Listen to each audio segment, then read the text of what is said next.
this time I'd like to introduce Jamie Fall, and we had the pleasure of breaking bread last night and sharing a meal together.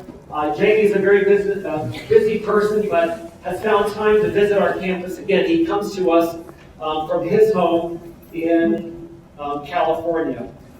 Mr. Jamie Fall is the director of Upskill America at the Aspen Institute. It's an employer-led movement to expand opportunity for America's employees and to help our economy and our communities thrive by promoting training, education, and advancement practices to help employees progress in their careers, to have fulfilling lives, and to move into better paying positions. The Aspen Institute is an educational and a policy studies organization. They are based in Washington, D.C., and the Aspen Institute's mission is to foster leadership based on enduring values and to provide a nonpartisan venue for dealing with critical issues. Mr. Fall has worked in the field of workforce development for nearly 25 years, has an extensive career. His government service includes serving as Deputy Secretary in Employment and Workforce Development for the California Labor and Workforce Development Agency, worked for a number of years in the Schwarzenegger administration in California. Jamie spent more than a decade in Washington, D.C., working at the United States Department of Labor's Employment and Training Administration, as well as a variety of other agencies in Washington, D.C. He was born and raised in a very small town in Kansas, and like many of our students, and I would venture to say many like us in this room, worked throughout in order to afford college, he worked throughout his college career as a journalist and a broadcaster before earning his degree in journalism and broadcasting from the University of Kansas. If you would help me welcome to Colorado State University, Mr. Jamie Fall. Thank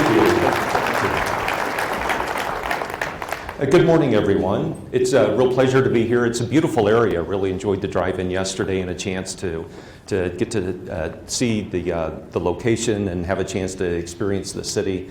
And anyway, it's a real honor to be here. Thank you for giving me this opportunity, and thank you, Tim, certainly for the chance to be here. So let me just start with the background and pick that up real briefly. So I was raised in small towns over in Kansas. There were 6 kids in my 8th grade class, so I do mean small. So, we always had enough food, but we really didn't have much of anything else. We grew up on a farm, and things were pretty tough for us. So when I graduated high school, I wanted to go off to college. I knew that I needed to go to college, but there really weren't any pathways. Very fortunately, at the age of 16, I got hired as a janitor at a radio station. And, through my good fortune, it was just before the holidays. So I kept showing up on time to dump the trash and vacuum the floors, and they figured out, well, hey, why don't we, all take some time off and give this guy a chance to push some buttons because he needs the money and we'll all get some time off. And so by the time I graduated high school, I was working there full time at the radio station, evenings and overnights while I was finishing up high school. And the owner of the station came to me and said, well, you know what, if you would stick around and go to the local community college, we'll pay for everything for your 2 years, and then you can go off to a 4-year school. So I was really kind of the first beneficiary of Upskill America, if you will, and an employer stepping up and paying for my higher education to help me go off to school. And then when I went to the University of Kansas, it was no insult to University of Kansas, but it was truly a miserable experience. I had no money, worked overnights, and also had an unpaid internship during the day at a television station, and it was just all I could do to really get through that. So, but again, you do what you've got to do, right? Work overnights and whatever it takes to pay the bills, to get things done, because we really do as a nation, as individuals, value a college education and what it gives us. And just for too many people, those doors are closed. And that gets me to what I do for a living, which There we go. So Tim, I think already kind of laid this out, but really the history of Upskill America, we're about to celebrate our 5-year anniversary. It was in January of 2015 that President Obama traveled to Boise, Idaho, and at a speech there called on employers to do more to invest in the education, training, and development of their workers. The economy was getting better. Things were turning around, but a lot of people really weren't feeling that. There were people who weren't seeing their wages go up, they weren't having opportunities to advance, and there were some studies done that, as might be expected during the horrible recession, a lot of companies had cut back on education and training, and those budgets had been really slashed. And any of the money that was being spent was really going to higher level executives and people in the leadership team who they wanted an opportunity to maybe go get an MBA if they had a BA so they could continue to move up in the higher level of the corporation. So that was kind of the setting, and we really wanted to do more to see what could be done to drive change within the employer community and get them to make more investments in their workers, especially these frontline and entry-level workers. So that's the work I've been engaged in since shortly after that time. We do these 4 things. This is really our mission and what I spend my day doing. We recognize employers who are providing expanded career opportunities for their workers. And we do that for one reason. So a lot of times when I go around and talk, I spend most of my time talking about specific programs that employers are investing in. And I do that with a really not so hidden motive. And that's through my time working with employers, I have learned one thing, and that is if I want company B to do something, I'm going to put company A up on the podium, and I'm going to talk about what an amazing company A is. And through the competitive pressure that's in corporate America, so often company B is going to be going, why aren't we doing that? We need to be doing that. So I talk a lot about what companies are doing, and I do it exactly for that reason. The more I talk about what companies are doing, the more we see other companies wanting to take up those programs. And then so what is it companies are investing in? Point 2 here, right? What are the policies and practices? What are they doing around these programs? And what's making their programs work? Why do they believe that they work?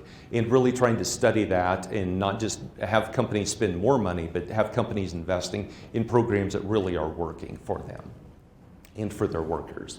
And then highlight effective education and training partnerships. So many employers are working with higher education institutions and community colleges as well. Should not have made that sound like 2 separate things. Anyway, whether it's a 4-year school or community college, employers have lots of really positive programs, and I spend a lot of time talking about those and studying those. And then I get calls from companies that say, you know what, we really aren't doing what we need to be doing to help make sure our workers have opportunities to advance or opportunities for a 4-year degree or a certificate. And they want to know how they can change their practices internally. So I spend time talking to them, working with them, and helping them get connected to people that can really make change. So more or less, this slide is what Jamie does all day, every day. Those are the 4 things that I really focus on. So the time that I have with you this morning, I'm just going to talk a little bit about what upskilling is, what's driving it, why employers are changing their practices, what they're doing differently. I'll talk about a few of the examples of upskilling programs with large companies that I work with, and also some of the employer education partnerships, what makes them work, why don't they work, what are employers looking for, what are higher education institutions looking for as well. Then I'll finish up with some trends to watch and questions to consider. So I am not a futurist. I don't claim to know the future. I like to think I know some things about what we probably can expect in the future, but this is really a time that everyone I talk to is trying to figure it out. This is a great time that employers are asking a lot of questions. They're really questioning what they've been doing for 30 years. Higher education institutions are trying to figure out if they're doing things well, what they need to be doing better. And so, welcome to my world of all of us just trying to figure this out. And that's where I'll really end today with. So what is upskilling? I feel like I need to give a definition because there are lots of definitions that are out there, but we very purposefully picked the broadest definition we could. And this is any sort of education, training, and development that's going to help someone do a more advanced job. That's how we define upskilling. What it doesn't include is, for example, if you work at a McDonald's and you leave to go work at Burger King and they train you to use a different system, that's not different, higher level work. So that to us is more like reskilling, or I'm not sure what the term is, but it's not really upskilling as we think of it. It's certainly upskilling to us is anything that's going to prepare you for more advanced work. These are the range of programs that we really track at Upskill America. Everything from pre-employment training, you see some employers making investments in their communities to help people, whether it's someone in high school or adult education, whatever it might be, really get basic skills. So that's what we call pre-employment training. High school equivalency, talk more about this later, but it's amazing. And the number of people who don't have their high school diplomas right now, and a lot of employers have really learned valuable lessons. One of the really large hotel chains that I've worked with rolled out a college degree program, and they couldn't decide why no one was taking advantage of it, so they pulled their workers and found out a really larger percentage of their workforce than what they expected didn't have a high school diploma. So they've had to roll out a high school diploma program. Apprenticeship, certifications, we'll talk more about that. Incumbent worker training, certainly a lot of that going on right now, and then the college degree programs that probably receive the most national press of employers that are investing in college degree programs for their workers. That's the range that we track. So what's driving this? Why are employers changing their practices now?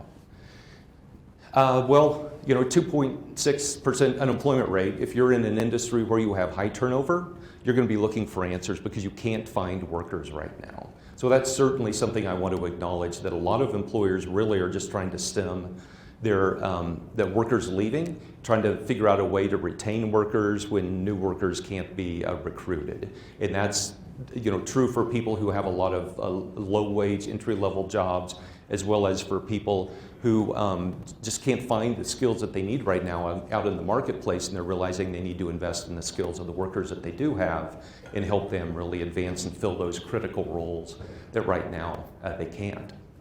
Changing skill needs, certainly the more I talk to employers, there's an amazing kind of number of changing skill needs within employers that they realize they can't do business the way they used to do it, and so are making investments just because they understand how their work is changing. So millennials and Gen Zs, the folks that you all talk to every day, every survey of that age group is unanimous in that if their employer isn't investing in their education and training or development, those workers are not going to stay.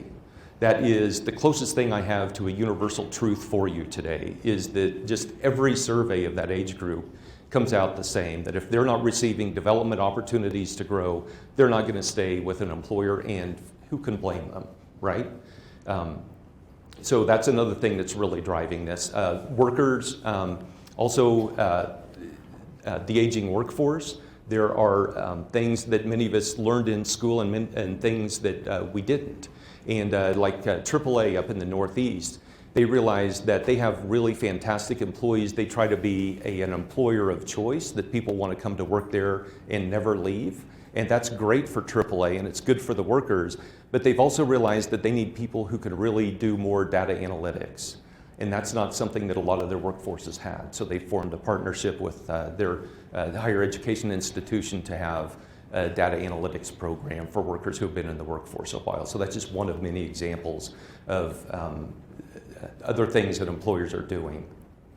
And then certainly diversity and inclusion, and I'll spend more time talking about this later, but a lot of employers, thankfully, are becoming aware, it's about time, that their supervisors don't look like their frontline workers, right? So their frontline workforce may be relatively diverse, but their first line managers, may not. And so companies are trying to fix that as well, finally. And then, so this is another big development that's out there, and if you all haven't really looked at this or aren't aware of it, I would really encourage you to take a look at this. So Forever, the purpose of a corporation has been to maximize shareholder value. And the Business Roundtable in August of last year released a new purpose of a corporation statement. And one of those points within their purpose of a corporation is that employers need to be supporting their workers through training and education that helps them develop new skills for the rapidly changing world. There's a lot that we're yet to see about this. Is this just a statement, or are we going to see companies actually changing practices and changing the way that they invest in their workers? I certainly hope so. But this is another big development that's really making companies rethink the way they think about their workers and the investments that they make in them. So tuition reimbursement has been around forever, right? This isn't something new. So what is new and what's different about this time right now? So one of the things that we work really hard for is to make sure that companies don't use a tuition reimbursement model. With the increasing costs of higher education, it's just so much harder for an individual to come up with a semester's tuition, take their classes, prove that they passed the class with a satisfactory grade. In some cases wait 6 to 18 months to get reimbursed by their employer. Meanwhile, they have to pay a second semester's tuition. So the old model of tuition reimbursement, we tell employers is dead. It needs to die. But what needs to happen is really employers need to have direct relationships with higher education institutions where they're paying those fees directly to the institution and the individual doesn't have to cover the costs out of pocket. And some of the examples that I'll talk about later are those tuition disbursement models that we're pleased to see spreading. So also, there are a lot fewer barriers than what there used to be for people taking advantage of programs within their employer. So for example, it used to be that you would have to be a full-time employee, you might have to be with the company for a couple of years, and if you completed a degree or took some classes and you left, then you might have to repay some of that money if you left. Many of those barriers we're seeing removed. A lot of companies now are allowing employees almost immediately to enroll in their programs.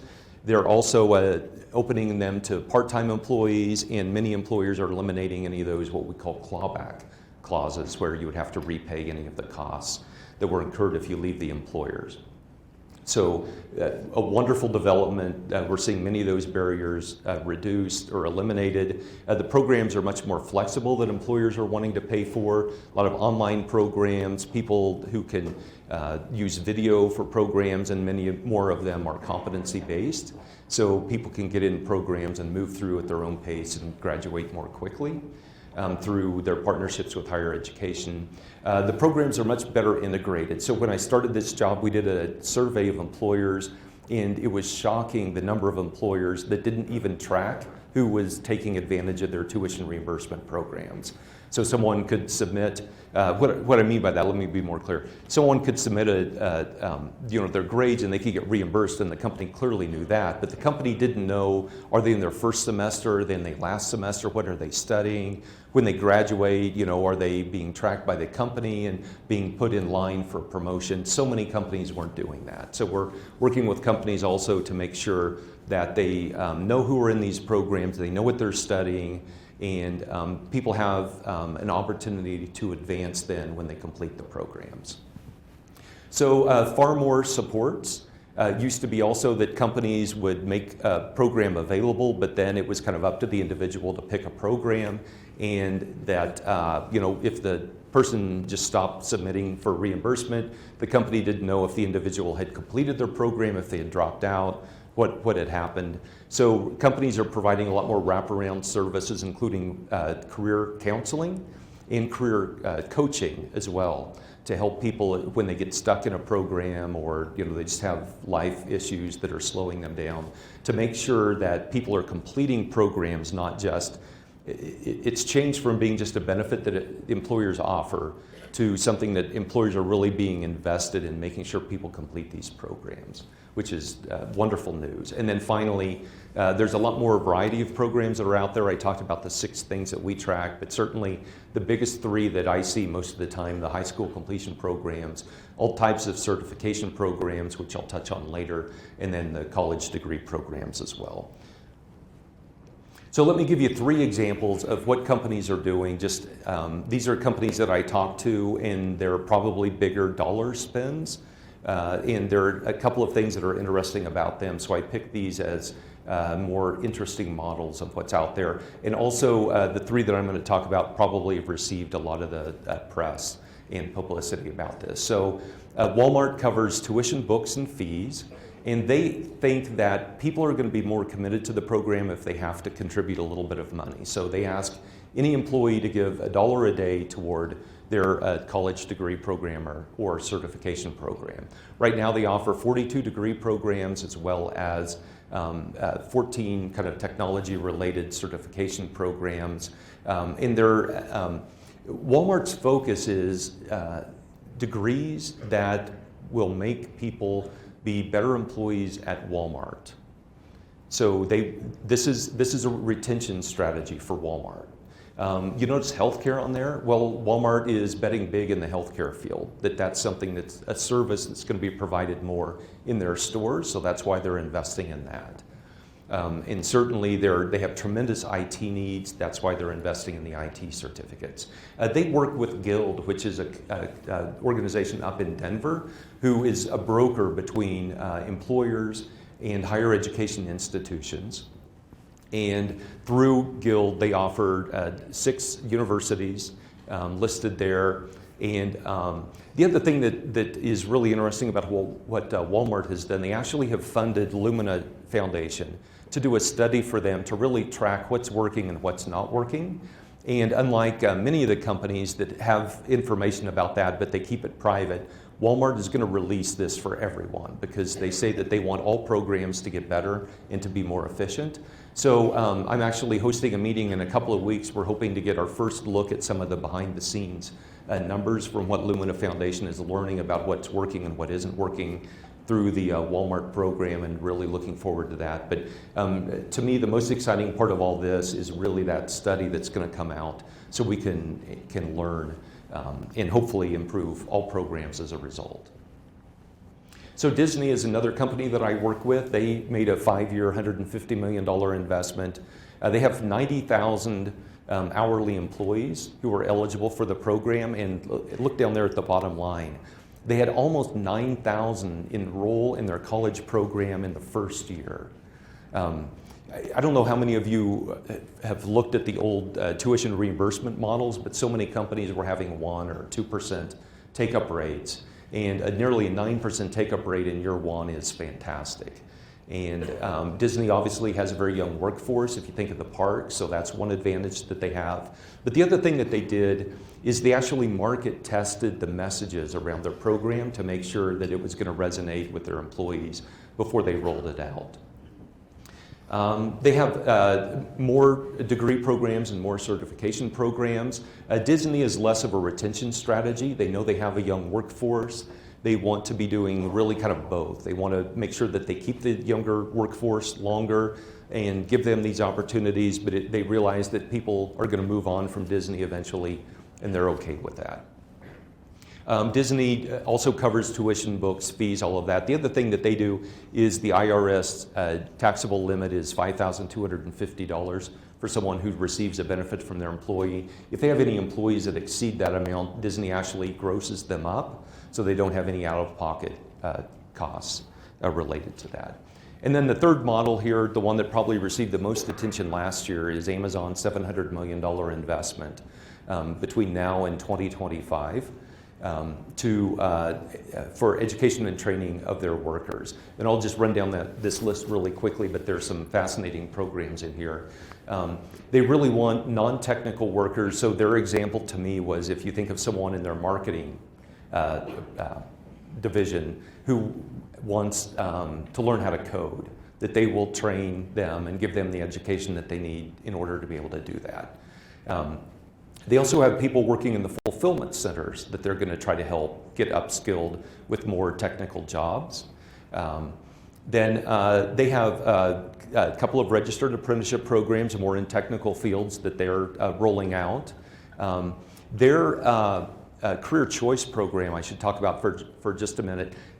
This is the opposite. I used Walmart and the Amazon example because these two programs are almost the opposite. Amazon's identified people who aren't going to stay at Amazon, and they're doing a couple of things. If they can invest in the workers and keep them a couple more years as they go to get a certificate or a degree, then Amazon feels like that's a win for the individual and for the company. But they're not trying to necessarily retain all of these workers. This is actually almost an exit strategy for Amazon, the way they're using it. The Career Choice Program, it's only a 2-year degree or a certificate. It's not a 4-year degree. They don't offer that right now. And then the last bullet point we need to take a look at as well, because this is really fascinating. They created their own machine learning university within the company. And so I asked them, so why did you do that? And they have 2,000 software engineers that work at Amazon. But if anyone graduated more than 3 years ago, they have absolutely no machine learning experience according to Amazon. So they feel like this is something that their workers are going to have. It's going to be a major issue for them for years to come, and they decided just to create their own program. They've hired folks from Stanford and other universities to create the program internally, but right now it's an internal program. And so the other reason this is important, so much of the time I talk about what we can do to help people who are frontline and entry level at a retail or food service organization, but here we have a company that's making a major investment, because what I personally would typically have thought of as if you're a software engineer, you're really set for a long period of time. They're saying, no, actually, after 3 years, your skill set can be really dated for us. Okay, so the employers that I talk to, what are they looking for? Why are they creating these programs, right? What is it that makes them go with one educational institution over another, and what determines that? So the companies, just in general terms, right, they want these to be good investments. They want to roll out programs that their employees want to take in degrees that people value. They want it to be making a difference for the company. They want it to make sure it's filling a workforce need for the company. They want to be able to access providers more easily, so that's why you're seeing more of a move to brokers like Guild, who's forming that relationship for companies in higher education institutions, is because companies, especially those with a large footprint nationally, they can't necessarily go out and create partnerships with all of the colleges and universities everywhere they have a footprint. But somebody like a Guild can help them form a partnership that's online and more national.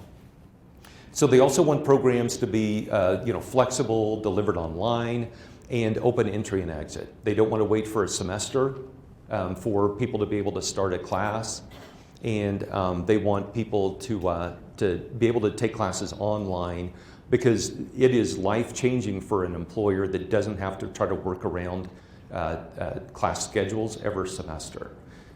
So many employers say, well, every semester we've got an employee that will come in and say, here's my new class schedule, I need you to change my schedule. And this is something then that, working with these online providers, companies don't have to do anymore, and it eliminates what they consider to be kind of a huge headache as far as scheduling goes.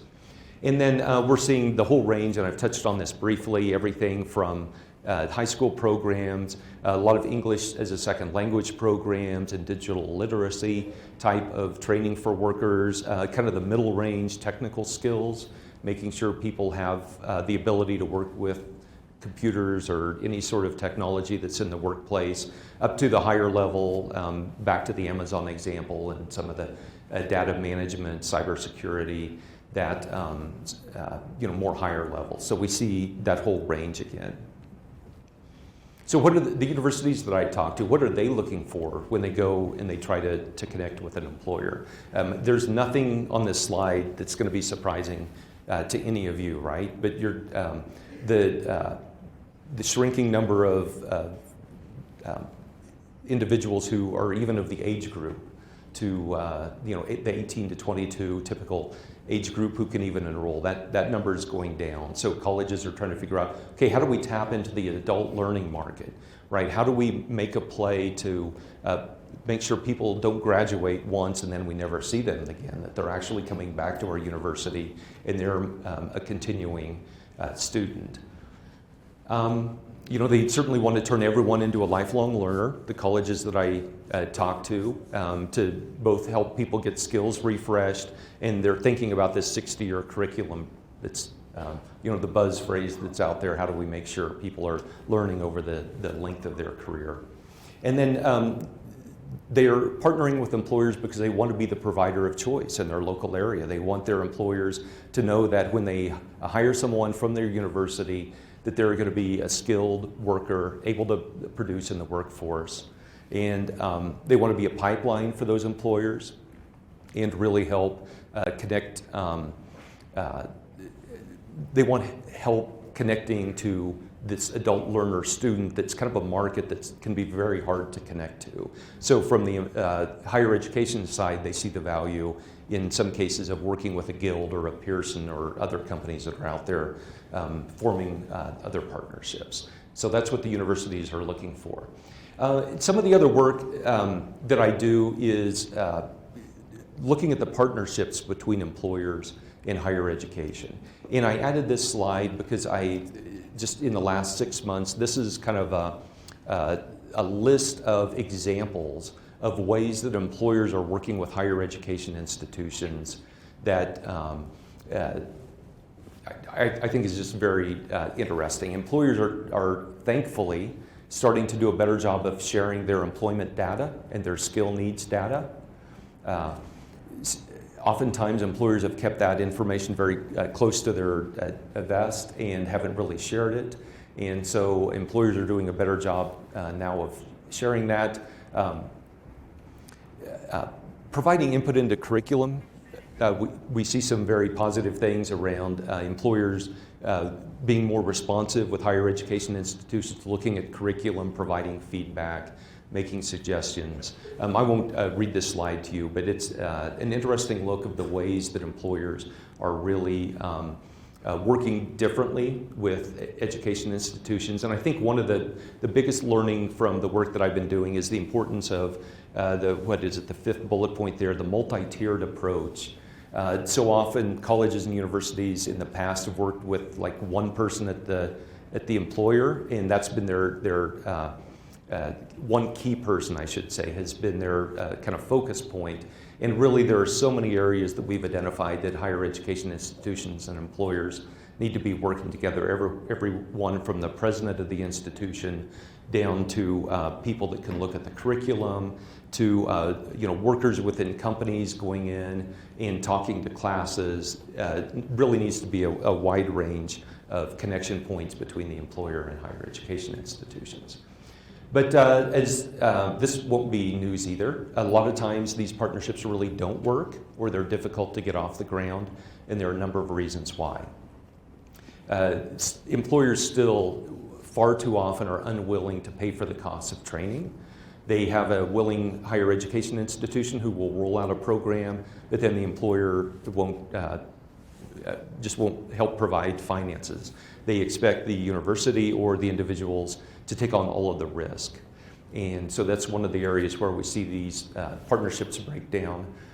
Education as well, still within higher education many times, a lot of institutions don't want to be seen as a training provider. They want to be an educational institution. It's like we're not the community college, we're not VOTEC school, and that's not what we want to be into. And I'll talk more about that later on. Also, the semester model is a holdup, that a lot of employers want to get a program off the ground quickly, and a higher education institution will say, well, actually our semester just started, so you're going to have to wait. And the work that I did in California with community colleges, it could be 18 to 24 months before new curriculum could be rolled out. And a lot of employers aren't willing to wait for that as well. So that's another area where we see things break down. And then, of course, working adults and all of the things that they have on their shoulders already, right? That they can't take on any expense, even if it's just making it to a classroom several times a day, or paying for a babysitter while they do classes. So many, they just can't take on one more thing, many working adults right now. So those are some of the challenges that we have. And now, here are some of the trends that I would encourage you to help watch. These are things that I spend my day also trying to keep an eye on. So we talked about the upskilling low-skilled workers and things around the high school diplomas. One of the interesting things around the high school diploma, actually Walmart will pay for a high school diploma of any family member of an employee. So companies are really becoming aware how important that first credential is, and that if you don't have that, you're probably never going to have an opportunity to advance in many occupations. So they're investing in that. Certainly a lot of English as a second language. I talked about digital literacy, but so companies are rolling out these online programs, but yet they find that a lot of their workers don't actually have access to a good computer or to reliable internet access at home. That's another problem, and employers are trying to solve that, thinking through that. So that's a trend that we all need to keep an eye on. Elimination of degree requirements. So this is a big issue right now when I talk to employers, and it's going to be very interesting to see how this actually plays out. So it's a big issue right now, certainly around IT, right? So if they need a Python programmer and they can't find them, they're thinking, okay, well, maybe we eliminate the degree requirement with our job opening that we list. So how then are they going to measure competency to do that? So many employers are having to change their interview practices and their hiring practices to make sure that they can test someone and know that they're competent in that skill before they get hired. Also, just because they're eliminating the degree requirement doesn't mean people without degrees are getting hired. Are the jobs still going to people with degrees? Is anyone without a degree actually getting hired in these positions? We need to be tracking that to see what's actually happening. And what happens when the unemployment rate, right? If it's 2.6 now, what happens if it's 5 or 6%? Are they going to add the degree requirement back in to screen people out? Or how are employers going to treat this issue? And then also, so many employers need to change the cultures within parts of their organization. Certainly IT is a great example. So if someone without a degree is hired from a different background that looks different than a lot of the other workers in their IT shop, are they actually going to feel welcomed? And are they going to like being there, and are they going to stay? So there are a lot of other things that employers need to be looking at as well. Additional trends to watch.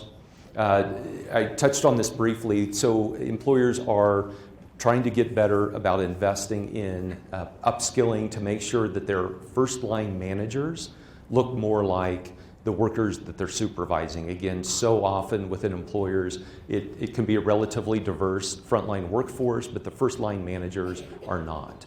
And so this is an area that we see employers making more investments, thankfully. And so, for example, our IT shops going to look any different in a few years? Are the frontline managers going to look any different in a few years? What's actually going to be the outcome of these additional investments employers are making? Employers, they have more ways to deliver technical skills. A lot of employers, Disney, for example, has a Code Rosie program where employees, it's targeted to female employees who have been with a company that want to change jobs and want to learn how to code and how to get a job in IT. Lots of companies are looking at how they can roll out programs like this, but how many people can get across the finish line? My own experience has been that IT is not something that everyone is going to be able to do or want to do. And just because you open that up as an opportunity, are you actually going to be able to change the look of your workforce? And then the high-end skills upgrade, right? So back to Amazon's machine learning university. What are we going to see companies really investing in with people who have been with the company a long time, who already have 4-year or even advanced degrees, to make sure that they have the skills that they need to be successful. I think we've all been talked a little bit off the ledge around the changing, that everyone's going to lose their job, that like no one's going to be working. The old joke that the workforce of the future is going to be a man and a dog. The man's job is to feed the dog, and the dog's job is to bite the man if he touches the equipment. I think we've been kind of walked off of that. But the future workforce is certainly going to involve a lot more technology.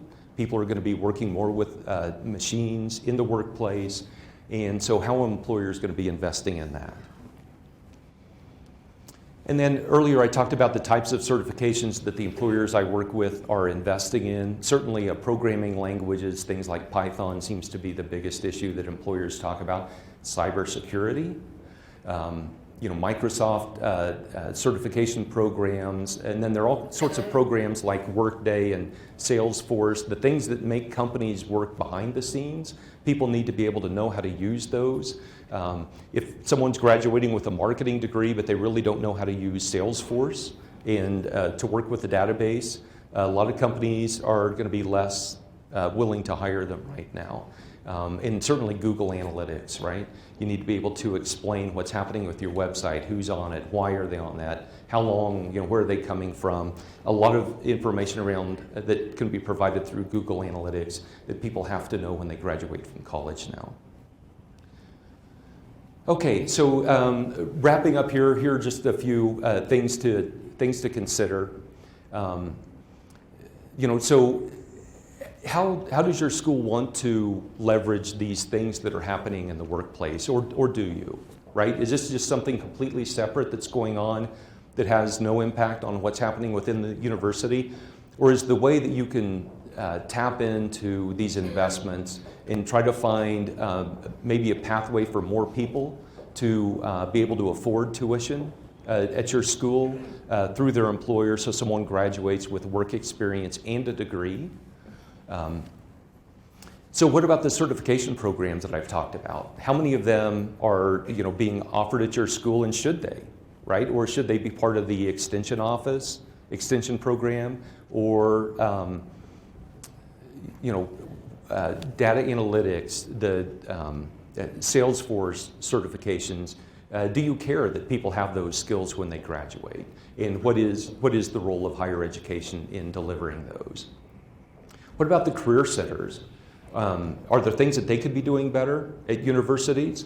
Some of the universities that I've talked to, they're in some cases moving their career centers. In other cases, they're trying to figure out how the career center can play a central role between the traditional education and their extension program.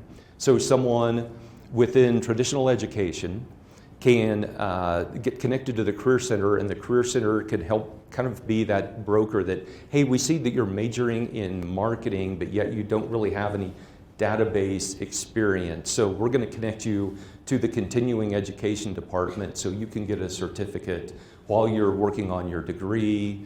I don't think anybody's figured this out yet, but those are just some of the things that universities are trying to think through to how can we do this differently or better, or do we need to?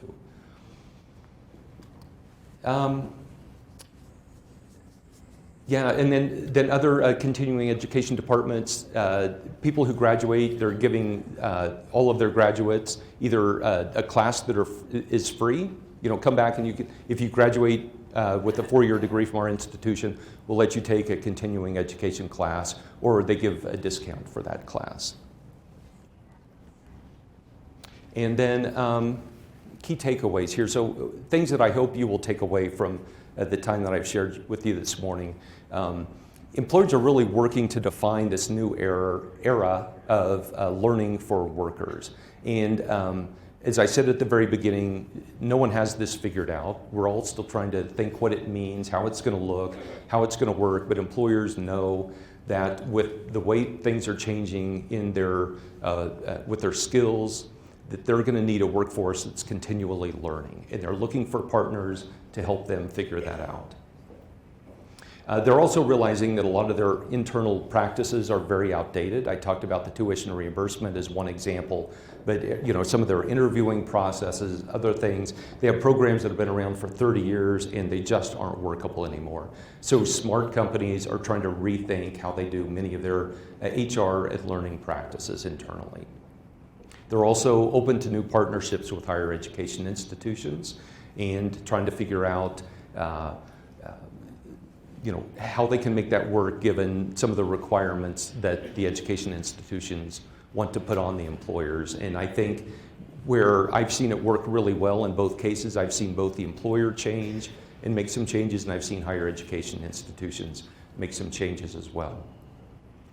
And then the employers are just desperate. They have some chronic skill shortages that they cannot fill. And I think skill shortages is just vastly confused and misunderstood topic, but sometimes it's just geography, right? That there are plenty of workers in San Jose, but we need them here. And so skill shortages are a whole bunch of different things kind of lumped together, but employers are looking for ways to fill whatever they're experiencing as a skill shortage. Major changes taking place in the way employers are thinking about education and training, okay? We're at the very beginning of what some people talk about as a go-pro early phase, where instead of people graduating from high school and going off to college, getting a degree and then getting a job, that there's actually a number of other people who are very debt averse or not willing to take or not able to take on any debt, who are trying to find ways that they can go to an employer, get a job, and through that employer, then they'll be able to afford a 4-year degree. We're still very early there. Brandon Bastide is the person who coined that phrase and has written about it. He's with Kaplan now, used to be with Gallup previously.